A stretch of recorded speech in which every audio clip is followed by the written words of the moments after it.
Bienvenue sur la chaîne Excel Art. Nous allons apprendre à utiliser la fonction recherche V. À quoi sert cette fonctionnalité d'Excel? Il s'agit d'une fonction qui nous permet de retrouver des données à partir d'un certain nombre de critères dans une base de données dont nous disposons.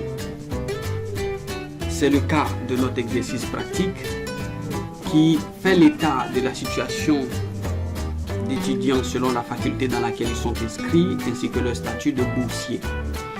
Et nous allons donc établir une fonction recherche V qui va nous permettre donc de retrouver le plus rapidement possible à partir d'un certain nombre de critères l'étudiant ainsi que toutes les informations qui le concernent.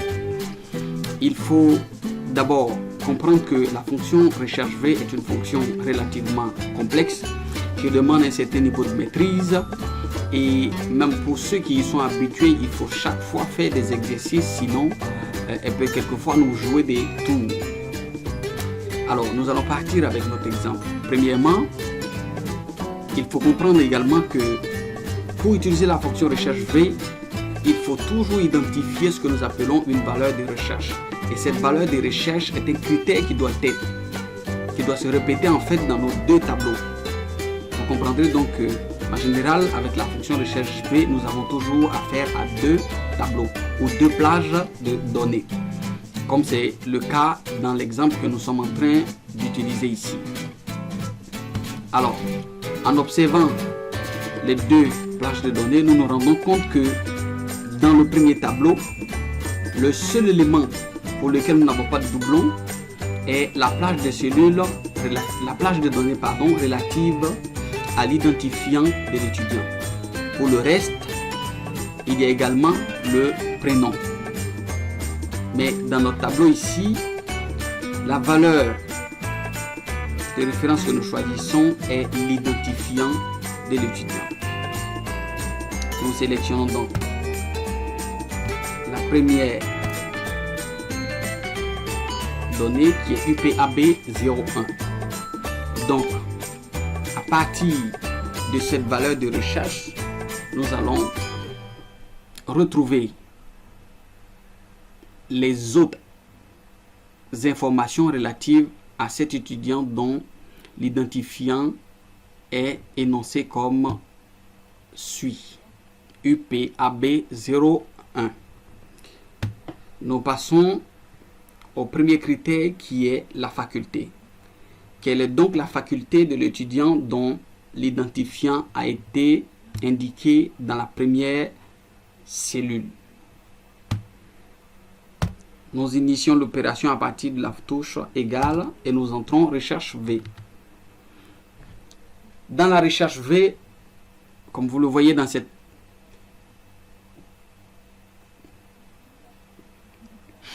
la recherche V, le premier argument de la syntaxe est la valeur cherchée. Notre valeur cherchée ici, comme je l'ai expliqué précédemment, est le numéro de référence de l'étudiant UPAB01.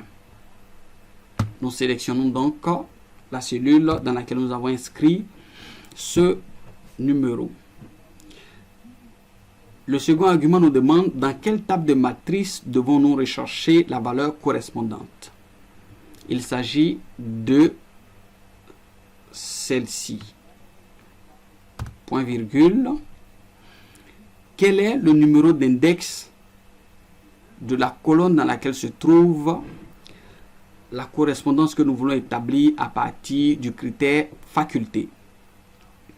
Il faut comprendre que pour cet argument, il s'agit tout simplement d'un numéro. Le critère faculté dans notre tableau est situé dans la quatrième colonne. Et nous commençons à compter à partir de la première colonne de notre tableau, pas à partir de la première colonne de notre feuille Excel. Concrètement, cela signifie que dans ce tableau, nous avons dénombré le nombre de colonnes. Il y en a 5. Et le critère relatif à la faculté vient en deuxième position, ce qui pour nous amène à écrire donc 2. Dernier argument, Excel nous demande si nous voulons établir une correspondance approximative ou une correspondance exacte.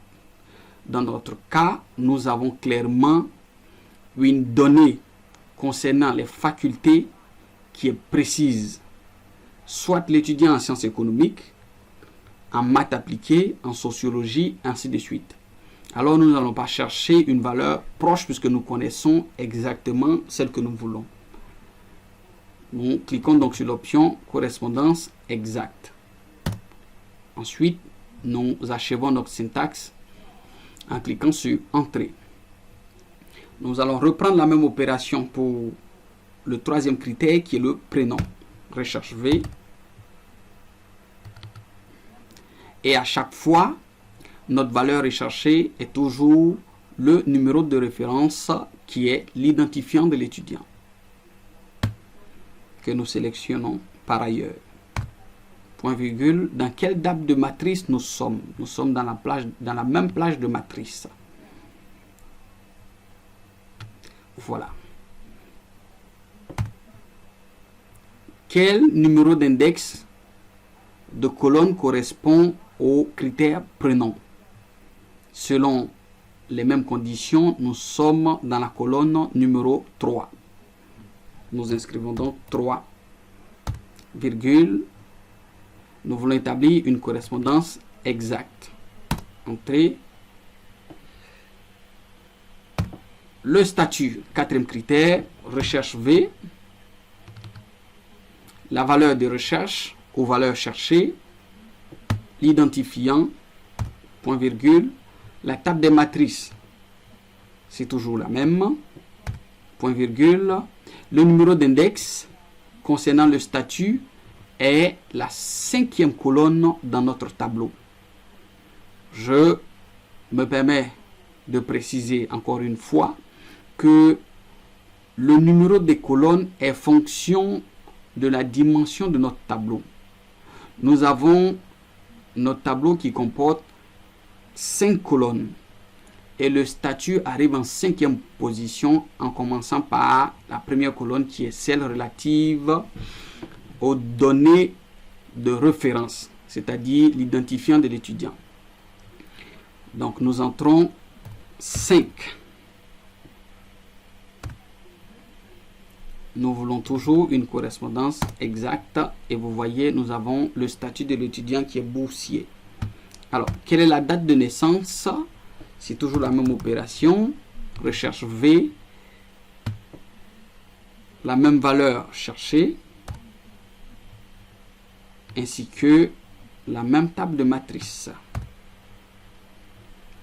Par contre, là également, notre index de colonne va changer parce qu'il s'agit d'un critère qui se situe à la 4e position dans notre tableau. Nous entrons donc le chiffre 4. Point virgule, nous recherchons toujours une correspondance exacte entrée. Et comme vous le voyez ici, la date de naissance s'affiche.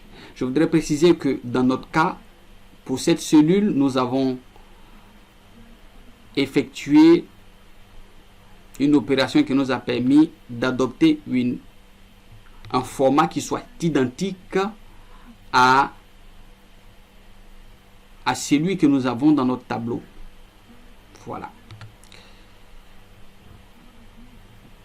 Donc, si vous êtes en train de reprendre cet exercice, assurez-vous que vous avez mis votre cellule relative à la date de naissance au même format, puisque là, il s'agit d'une date de naissance au même format que les informations contenues dans la plage de données relatives aux dates de naissance du tableau. Alors, en quoi est-ce que... Alors, à quel moment cet outil peut donc être utilisé pour exploiter de façon efficace une base de données? Ou pour faire autrement, ou pour dire autrement, comment nous pouvons rechercher rapidement une information à partir d'un critère? Nous allons donc changer l'identifiant. Cette fois-ci, nous choisissons un autre identifiant. Et vous voyez, systématiquement, nous avons l'étudiant dont le numéro de référence est UPAB02. Et lorsque nous croisons ces critères avec notre tableau, nous nous rendons compte que cet étudiant est effectivement inscrit en sciences économiques. Il se prénomme Brice et il est boursier. Il est né le 3 mars 1984. Nous pouvons répéter cette opération à partir d'un autre identifiant. Par exemple, nous choisissons celui-ci, faisons entrer et systématiquement, nous avons les informations relatives à l'étudiant dont le code est UPADG02. Donc vous voyez qu'en mettant en place un tel outil, vous pouvez exploiter, rechercher rapidement des informations dans une base de données qui peut se retrouver quelquefois très dense. Voilà. Voici donc l'utilité de la fonction recherche V. Pour vous permettre de mieux l'appréhender, nous allons donc aborder les règles d'utilisation de la fonction recherche V. Il faut savoir que la recherche V, comme nous l'avons dit initialement, permet de retrouver des données, de chercher des données dans un tableau à partir de critères que nous avons définis. Donc, cette recherche se fait de façon automatique, comme vous l'avez vu dans l'exemple que nous avons ensemble réalisé. Alors, quels sont les prérequis pour utiliser la fonction recherche V? Il faut avoir, premièrement, des références de recherche qui soient correctement définies. Dans notre tableau, nous avons l'identifiant de l'étudiant qui se répète dans nos deux tableaux. En d'autres termes, il faut trouver une valeur qui se répète dans nos deux. Il faut trouver une valeur qui se répète dans nos deux tableaux. Et c'est à partir de cette valeur, qui est également appelée valeur de recherche, que nous allons rechercher les correspondances. Deuxième prérequis, la colonne ou la plage de données que nous choisissons pour y tirer notre valeur de recherche doit être une colonne dans laquelle nous ne retrouvons pas de doublons. Et comme vous le voyez ici, dans cette cellule, dans cette colonne, nous avons des identifiants qui sont uniques. Troisième prérequis, la valeur recherchée doit toujours être dans la première colonne. Nous continuons. Quatrième prérequis, l'énoncé de la valeur de recherche ou la valeur cherchée doit être identique. Donc, UPABJ ADJ02 est énoncé de la même façon que dans le tableau à partir duquel nous établissons des correspondances. C'est pourquoi vous voyez que j'ai utilisé le signe égal pour m'assurer que j'ai la donnée qui est orthographiée de la même façon.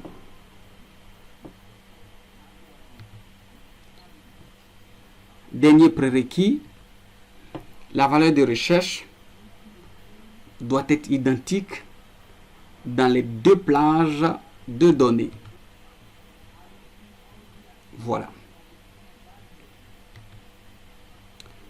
Après donc ces prérequis, il faut savoir que la fonction recherche V, dans son fonctionnement, va donc nous amener à effectuer 4 actions spécifiques. Premièrement, nous entrons la valeur recherchée, comme vous le voyez dans la syntaxe de la formule, la valeur recherchée qui est I5B. Ensuite, la plage de données. qui correspond donc à notre tableau à partir duquel nous allons rechercher les informations. Puis, le numéro de la colonne de correspondance. Numéro 1, numéro 2. Et j'expliquais tout à l'heure que le numéro de la colonne est déterminé en fonction de la taille de notre tableau. Donc, il faut toujours commencer à compter à partir de la première colonne du tableau, pas à partir de la première colonne de la feuille. Et enfin, nous devons déterminer le niveau de correspondance. Souhaiterions-nous avoir une valeur proche? Cela peut arriver si nous sommes dans un contexte où nous utilisons des valeurs qui sont numériques et nous avons des pourcentages et que nous n'avons pas la capacité dans les critères que nous avons d'avoir une valeur qui corresponde exactement à l'information à la donnée que nous avons dans notre tableau. Dans notre cas, nous avons utilisé un niveau de correspondance qui est exact. Et dans votre syntaxe, exact correspond à la mention faux et proche correspond à la mention vrai, comme vous le voyez ici dans notre syntaxe. Faux, parce que nous avons dans toutes les recherches établies un niveau de correspondance. Pour ne pas dire nous avons recherché un niveau de correspondance qui est exact. Voilà. Nous allons utiliser un deuxième exemple qui est une seconde approche ou une deuxième façon d'utiliser la fonction recherche V.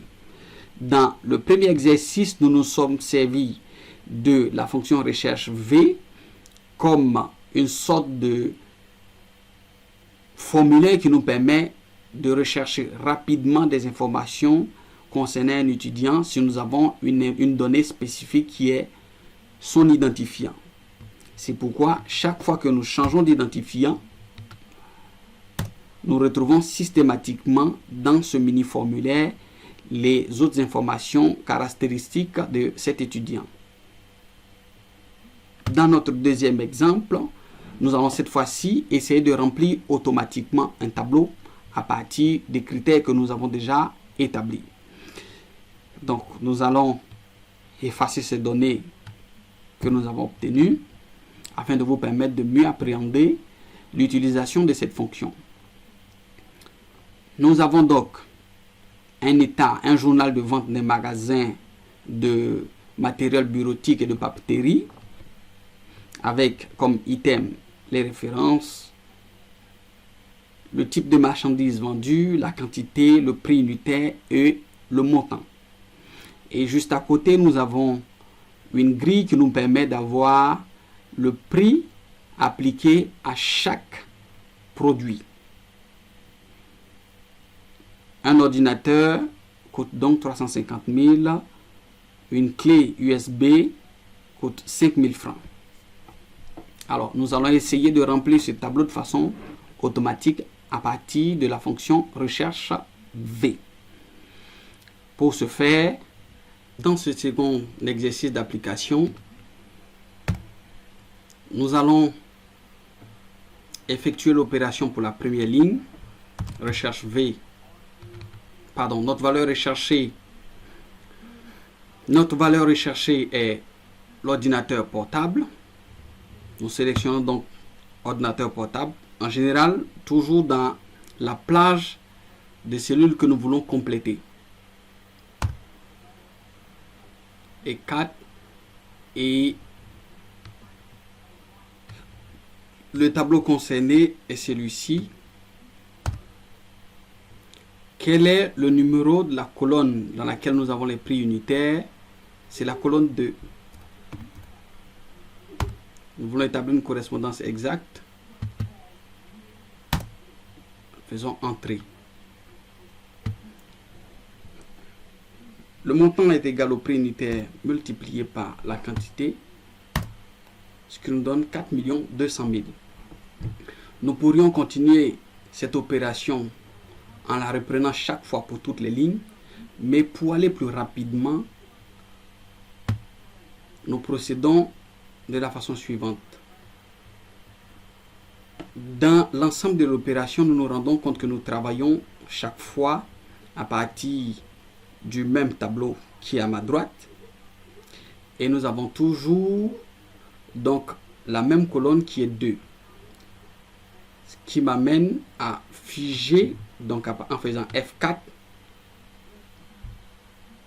notre tableau à partir duquel nous établissons des correspondances. Et à partir de là, nous pouvons incrémenter. Voilà. Donc, comme vous voyez, nous avons complété notre tableau automatiquement à partir des différents critères que nous avons ici. Donc, c'est cette deuxième application que nous pouvons avoir pour ce qui concerne la fonction recherche V. Merci de nous avoir suivis. N'oubliez surtout pas de vous abonner pour recevoir nos prochains tutoriels.